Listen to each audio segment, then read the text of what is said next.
Okay, let's assume that we have the following information. The exchange rate is $1.1 for some foreign currency. We see a 5-month future contract. It's a price of $1.2 per the foreign currency.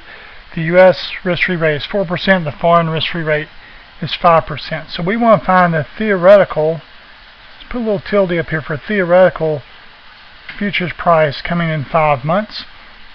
So it's $1.10 per FX times 1.04, that's 1 plus the US, over 1 plus the foreign, raised to 5 out of 12 months.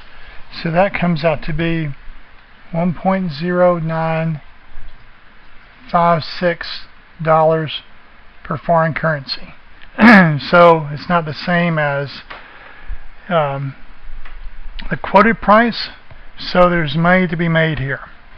Okay, so what do? I want to take certain actions today. And first I want to say, is the actual price above or below the theoretical? It's above the theoretical, so it's overvalued. If it's overvalued, I want to short the asset. So I want to short the futures contract. If I short the futures contract, the cash flow for that today is going to be 0. Okay, so in all these, what I want to do is borrow 100 units of currency. I could pick any number, but I just want to borrow 100 units of currency. So do I want to borrow dollars or the foreign currency? And if you're shorting the futures, that means you're going to deliver the foreign currency, so I need to have the foreign currency. So I want to borrow dollars and convert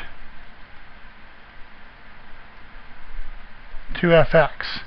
So let's work that over here. I want to borrow $100. How does that convert to the foreign? Well, I multiply that by 1 over $1.1 per FX. And note the dollars will cancel out when I do it this way. And so I'm left with 90.91 units of the foreign currency. So this is positive. So I take that money and I invest this at the foreign rate, which would be, I invest at R sub FX. So I invest that. That's a negative cash flow to me today. So I have no cash flow today. Alright, then some time goes by, 5 months to be exact. So this is T equals 5 months. And what happens? Well, what I want to do is, first of all, I'm going to receive the proceeds. So receive, I'll call them the investment proceeds, which is going to be, and here's my cash flow, that's going to be 92.78 units of the foreign currency. That's a positive. The way I get that, let me make that look more like a positive. The way I get that is I invested 90.91 of the foreign currency at 5% for 5 months. Okay, because I know I'll be receiving that much in proceeds, I want to enter a futures contract that has me to deliver exactly that much. That's how I determine how much I want to deliver. So I know if I borrow the $100, I turn it into 90 foreign currency units, and that gives me 92 of this foreign currency in 5 months. I want to deliver that. So I deliver that in the deliver on the futures, which means I pay 92.78 FX. Now if I deliver down the futures, I will receive from the person on the other end of it $111.33. Okay, so where did that come from?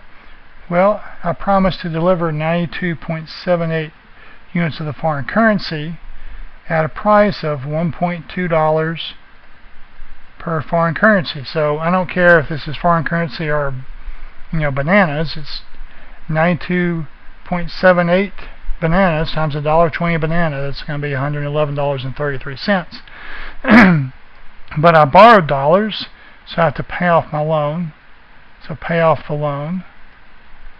And to pay off the loan, it cost me $101.65. That comes from, I borrowed $100 at 4% for 5 months. And then that means I made $9.68 on this transaction.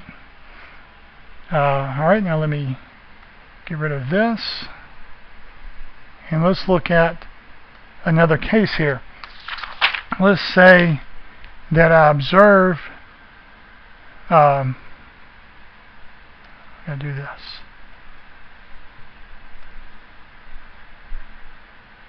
I observe this to be 1.06. Okay, so the theoretical futures price is still the same. It's still $1.0956 per unit of foreign currency. The only difference, I'm just saying, now you're seeing an observed price of $1.06 for the futures contract. So what actions do you want to take today? And they need to have a zero cash flow. Well, the futures price is undervalued. It should be $1.09. It's $1.06. It's undervalued. So I'll go long the futures. The cash flow of that will be zero.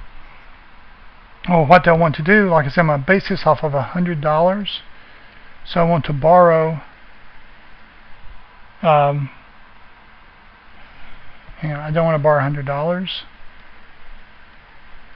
I want to talk you through this first. Okay, so if you're long the futures, what do you need? You're going to be buying the product, whether it's a foreign currency or corn or gold. You're going to be buying this product in the future, so you need dollars. So what you want to do is you want to borrow the foreign currency and convert that to dollars. So what you want to do is you want to borrow, and you can pick any number here, but I want to standardize this with 100 units of the foreign currency. Okay, borrowing 100 units of the foreign currency and converting, so you multiply that by the spot price of $1.1 per foreign currency. That means I borrow and convert, I have $110.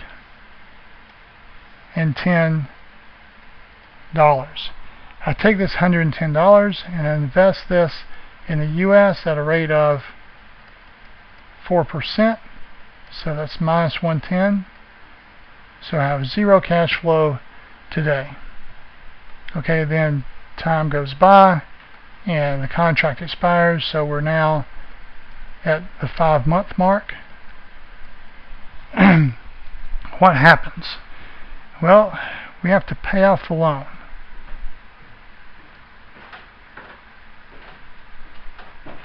What cash flow do we get? And hang on just a second. Okay, sorry, to pay off the loan, I'm going to have to pay back, so it's a negative cash flow, 102.05 units of the foreign currency.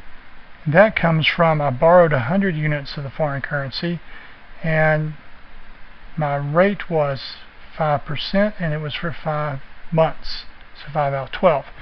So this sets, because I'm along the futures, which means I'm buying the foreign currency, that this is how I know the amount I want the futures contract to be set for.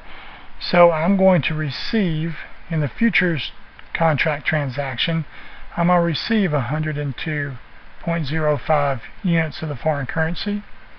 And in order to do that, I have to pay dollars. Well, how many dollars? Well, I have to pay $108.18. That comes from 102.05 units of the foreign currency times $1.06 per unit of foreign currency. Okay, so that's what I have to pay to get the foreign currency. But I've invested money. I've invested $110, so I'll receive proceeds from the investment, and I received there $111.81. That comes from, I invested $110 at 4% for 5 months. When I total this up, I make it a profit of $3.64, and there's some rounding in there. One last thing, usually foreign currency is rounded to 4 decimals. I'm not interested necessarily in you going out that far. I'm just interested to make sure you know how to do this process.